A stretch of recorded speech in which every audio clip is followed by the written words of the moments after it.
Oke, Assalamualaikum warahmatullahi wabarakatuh. Kabar baik untuk hari ini. Semoga teman-teman dalam keadaan sehat. Baik, untuk materi kali ini kita masuk ke kepailitan. Ya, ini materi penutup dari mata kuliah hukum dagang. Kita akan lihat satu persatu. Baik, kita mulai dulu dari definisi hukum kepailitan. Ya, kata pailit ini dari kata pailit bahasa Prancis ya yang berarti kemacetan pembayaran. Pailit dapat terjadi pada perusahaan yang sehat secara finansial jika mereka gagal membayar utang yang telah jatuh tempo kepada satu atau lebih kreditornya. Oleh karena itu, unsur utama dari kepailitan adalah adanya hutang. Kalau berdasarkan Undang-Undang Kepailitan di pasal 1 ayat 1 ya Undang-Undang Nomor 37 2004 tentang kepailitan dan PKPU, pailit itu dikatakan sebagai sita umum atas seluruh kekayaan debitur pailit yang pengurusan dan pemberesan dilakukan oleh kurator di bawah pengawasan si hakim pengawas. Konsep utamanya adalah kalau berbicara kepailitan, dia adalah ultimum remedium atau upaya terakhir. Ketika seorang debitur benar-benar tidak dapat membayar utang. Jadi ini sudah mentok, artinya sudah tidak ada jalan keluar lain, ya. Si debitur tidak bisa terselamatkan lagi, maka ini sudah upaya terakhir yang bisa dilakukan kreditur untuk mengamankan hak-haknya. Tujuan dari kepailitan itu apa? Yang pertama menghindari perebutan harta ya. Jadi mencegah terjadinya perbuatan atau perebutan maksud saya harta debitor secara sepihak oleh beberapa kreditor pada saat bersamaan. Kemudian yang kedua melindungi kreditor ya untuk menghindari tindakan kreditor pemegang hak jaminan kebendaan yang menjual barang milik debitor tanpa memperhatikan kepentingan debitor ataupun kreditor-kreditor yang lain. Mencegah kerugian, mencegah si debitor melakukan perbuatan yang dapat merugikan kepentingan para kreditor atau hanya menguntungkan kreditor tertentu saja. Perlindungan kreditor konkuren memberikan perlindungan kepada kreditor konkuren untuk memperoleh hak mereka sehubungan dengan berlakunya asas jaminan.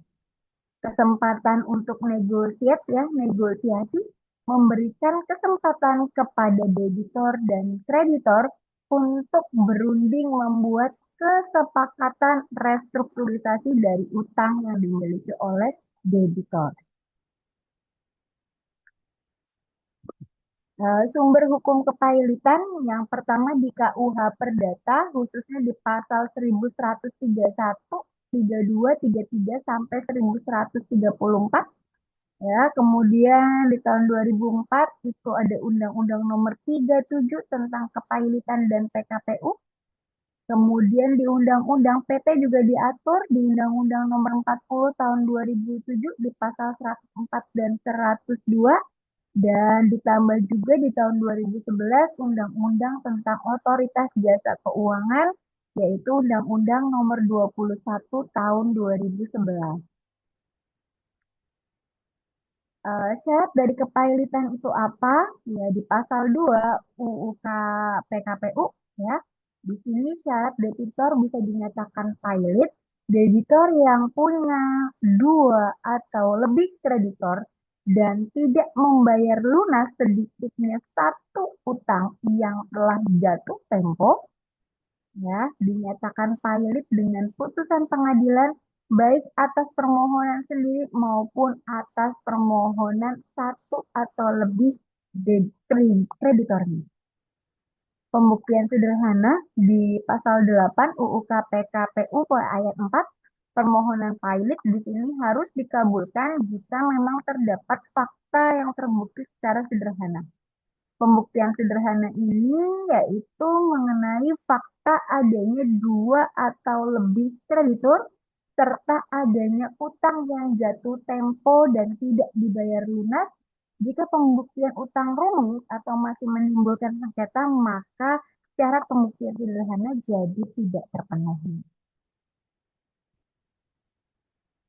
Pihak-pihak yang terlibat dalam proses kepilitan di sini debitur ya, debitur itu yang punya utang ya bahasa gampangnya ya di sini. Kemudian ada debitur pilot, itu debitur yang sudah dinyatakan pilot oleh putusan pengadilan. Kurator adalah di sini balai harta peninggalan ataupun orang perseorangan yang diangkat oleh pengadilan untuk mengurus dan membereskan harta debitur pilot di bawah hakim pengawas ya, sesuai dengan undang-undang ini yang artinya ini kalau orang per orang itu umumnya adalah dilakukan oleh pengacara tapi dia sudah mengambil sertifikat sebagai kurator. Jadi yang pertama adalah syaratnya pengacara, kemudian dia sudah mengambil sertifikat kurator.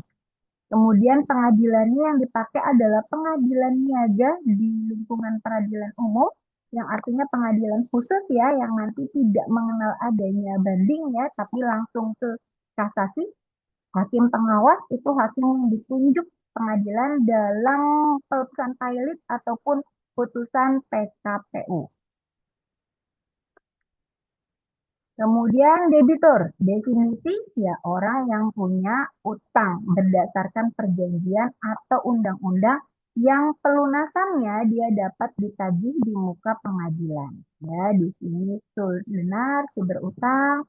Syarat pilot ya, di sini di pasal 2 ayat 1 UU KPKPU ya, dia harus memenuhi syarat yang pertama punya dua atau lebih kreditor dan tidak membayar lunas sedikitnya satu utang yang sudah jatuh tempo. Jenis-jenis debitur yang dapat dipilotkan, ya perorangan, ya laki-laki ataupun perempuan yang menjalankan perusahaan atau tidak, baik yang sudah menikah ataupun yang belum. Dan kalau sudah menikah, ini permohonannya harus dengan persetujuan pasangan, kecuali memang dia punya prenuptial agreement, ya ada perjanjian pranikah yang memungkinkan tidak terjadi percampuran harta. Warisan, ya, harta waris itu bisa dinyatakan pailit juga jika si pewaris meninggal dalam keadaan berhenti membayar utangnya atau jika harta warisannya nggak cukup untuk membayar utang. Permohonan ini diajukan paling tidak 90 hari setelah si debitornya meninggal. Kemudian badan hukum ya, karena subjek itu kan ada orang dan badan hukum ya, di sini yang diwakili oleh organ ya, dan perbuatan organ adalah perbuatan dari si badan hukum itu sendiri. Kemudian ada juga perkumpulan bukan badan hukum atau non badan hukum kayak maskap, firma, CV yang anggotanya bisa dinyatakan pilot. Jadi bukan usahanya, karena usahanya itu bukan badan hukum ya, tapi ke person yang mengendalikan, ke orang-orang di dalamnya. Bank, ya permohonan pilot diajukan oleh Bank Indonesia, perusahaan efek, bursa efek, lembaga clearing dan penjamin, lembaga penyimpanan dan penyelesaian permohonan pilot di sini yang mengajukan adalah Bapepam, tapi kemudian karena ada Undang-Undang OJK ya, maka per 31 Desember 2012 dia yang bisa mempilotkan adalah Otoritas Jasa Keuangan. Begitupun juga pada perusahaan asuransi, perusahaan reasuransi, dana pensiun, atau BUMN yang bergerak di bidang kepentingan publik ya, yang diajukan oleh Menteri Keuangan, tapi dialihkan kewenangannya kepada Otoritas Jasa Keuangan. Kreditor, kreditor itu siapa? Ya di sini orang yang punya piutang ya di sini ya di muka karena memiliki piutang karena perjanjian atau undang-undang yang dapat ditagih di muka pengadilan ya dalam KUH Perdata ini adalah si berpiutang ya atau skuldeser. Kemudian dasar hukum hak prioritas yaitu hak didahulukan di antara para kreditor timbul karena hak istimewa ya ada gadai hipotek ya Hak istimewa ini diberikan oleh undang-undang kepada kreditur sehingga tingkatannya bisa lebih tinggi daripada kreditur yang lain. Berdasarkan dokumen, kreditor digolongkan di sini menjadi beberapa ya, mulai dari kreditor separatis ya, yang pertama ya, dia kan ada tiga tadi. Yang pertama ada separatis, ada preferen, ada konkuren. Separatis itu apa? Ya, dia adalah kreditor yang punya jaminan kebendaan. Baik itu gadai, hipotek, ya, kemudian ada fidusia, ada hak tanggungan maupun resi gudang. Jadi dia memang ketika meminjamkan uangnya, si debitur itu sudah lebih dulu memberikan jaminan atas hutang-utangnya. Oke, kemudian yang kedua adalah yang disebut dengan kreditor preferen. Kreditor preferen itu siapa? Ya, kreditor yang punya hak mendahului karena sifat piutangnya diberi kedudukan yang istimewa oleh undang-undang. Ya, kreditor ini ya terdiri dari preferen khusus dan preferen umum. Ya, contohnya piutang istimewa mulai dari biaya perkara, uang sewa, harga pembelian benda bergerak yang belum dibayar, utamanya adalah upah buruh karena ketika dipilotkan perusahaan itu terjadi PHK dan buruh itu posisinya sebagai posisi kreditor preferen yang harus diutamakan untuk dibayarkan hak-haknya. Kemudian yang terakhir adalah kreditor konkuren. Ya, kreditor yang tidak termasuk golongan separatis maupun preferen atau yang biasa saja, yang dia punya piutang ya, tapi dia tidak punya hak istimewa dan juga tidak punya jaminan kebendaan. Ya, urutan prioritasnya di sini ya, urutan prioritas tergantung kondisi. Kalau nggak ada hak istimewa berarti kreditor separatis, preferen, dan konkuren. Kalau ada hak istimewa, kreditor preferen, separatis, dan yang terakhir adalah konkuren. Ya, kreditor konkuren itu mereka yang punya kedudukan yang sama pari passu, pro rata, partai. Dan pelunasannya piutang itu akan ditentukan berdasarkan perbandingan dari piutang masing-masing. Lalu kemudian kita sampai ke kurator. Kurator di sini dinyatakan sebagai balai harta peninggalan atau orang perseorangan yang diangkat oleh pengadilan untuk mengurus pemberesan harta debitur pilot di bawah pengawasan hakim pengawas. Ya, di sini di pasal 70 ayat 2 ya, maka di sini orang perseorangan yang berdomisili di Indonesia punya keahlian khusus dalam rangka mengurus dan membereskan harta pilot yang tadi saya sebutkan, yang aslinya dia adalah pengacara, tapi dia mengambil sertifikat sebagai seorang kurator. Dan dia terdaftar ya pada Kementerian Hukum. Nah, kemudian kita masuk untuk bisa menyelesaikan perkara kepailitan, kita hanya bisa di pengadilan niaga ya. Pengadilan niaga di sini hanya ada 5 di Indonesia, yaitu di Jakarta Pusat, di Makassar, Medan, Surabaya, dan Semarang. Jadi untuk kita yang ada di Jawa Tengah, maka kalau mengajukan pilot itu harus ke Semarang. Kemudian kompetensi absolut dari pengadilan niaga. Ya, pengadilan niaga itu 3 ya. Yang pertama perkara kepailitan ya. Kemudian sengketa kekayaan intelektual. Kekayaan intelektual itu apa aja?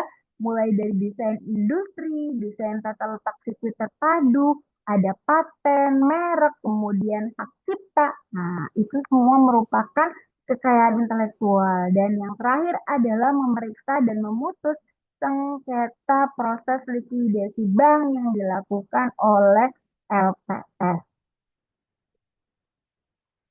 Lalu kemudian ada lagi hakim pengawas. Siapa sih hakim pengawas itu? Ya, di sini hakim pengawas adalah hakim yang ditunjuk oleh pengadilan dalam putusan pilot atau putusan penundaan kewajiban pembayaran utang. Ya, sehingga hakim pengawas ini bukanlah hakim yang memutus atau mengadili perkara kepilitan yang bersangkutan. Jadi beda lagi, memang dia hakim yang ditugaskan untuk bisa mengawasi jalannya proses kepilitan, ya, nanti proses setelah adanya putusan pilit. Utang itu apa? Ya, utang, ya kewajiban ya yang dapat dinyatakan dalam jumlah uang, baik mata uang Indonesia ataupun mata uang asing yang timbul karena perjanjian ataupun undang-undang dan wajib dipenuhi oleh debitur. Jatuh waktu dan dapat ditagih, ya. Utang jatuh waktu, due atau expired, di sini utang yang tanggal pembayarannya sudah tiba, ya. Utang dapat ditagih adalah utang yang memang sudah melewati batas waktu pembayaran yang ditentukan dalam perjanjian atau di sini setelah si debitur dinyatakan lalai melalui surat teguran atau yang disebut dengan somasi. Ini di 1238 KUH Perdata. Kemudian insolvensi dalam kepilitan. Ya, di sini insolvensi keadaan tidak mampu membayar. Kalau pendapat dari Sultan Remi Syahbeni, di sini debitur yang insolven adalah debitur yang tidak dapat membayar utang pada semua kreditornya. Dan dia memiliki jumlah uang yang melebihi seluruh jumlah kekayaan, balance sheet insolvency. Yang bukan masuk dalam kategori insolvent apabila di sini ada dua hal, yaitu yang pertama cash flow insolvency, yaitu keadaan di mana debitur tidak punya likuiditas yang cukup untuk melakukan pembayaran utang di saat terjadi jatuh tempo, walaupun sebenarnya nilai asetnya masih lebih besar daripada utang-utang. Ya, perkara ini seharusnya diperiksa di pengadilan perdata biasa, bukan di pengadilan negara.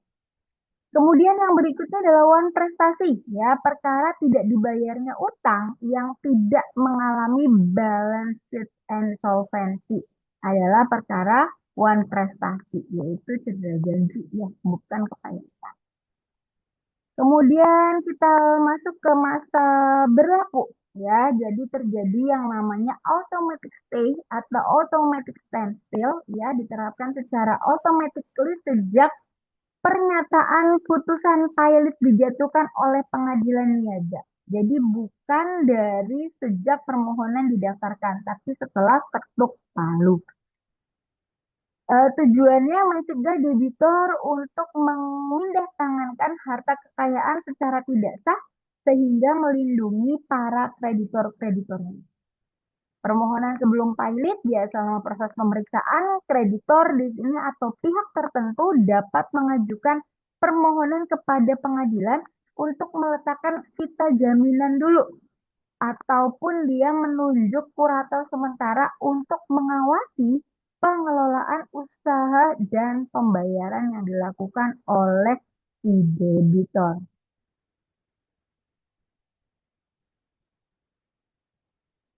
Kedudukan debitur pilot dengan berakhirnya pemberesan, ya, ketika berakhir, ya, kepilitannya, ya, bisa dengan dua cara. Yang pertama pelunasan atau perdamaian, ya, dengan dibayarnya kembali semua piutang kreditur atau tercapainya perdamaian akur dalam rapat pencocokan piutang. Insolven jika perdamaian itu tidak tercapai, maka proses ini sita umum akan berjalan. Penjualan aset-aset debitor dilakukan dengan membayar utang, ya, di sini dilakukan biar bisa bayar utang, jadi aset-asetnya harus dijual, ya. Dan kepilitan berakhir setelah daftar pembagian hasil penjualan harta kekayaan selesai. Jadi kalau sudah dibagi-bagi uangnya untuk nyarutang para kreditur, maka udah selesai. Kedudukan debitur di sini setelah yang namanya kepilitan berakhir, debitur di sini memperoleh kembali wewenangnya untuk melakukan tindakan pengurusan dan pemilikan hartanya. Namun kreditor yang piutangnya belum terbayar, maka di sini masih memiliki hak untuk menuntut lagi.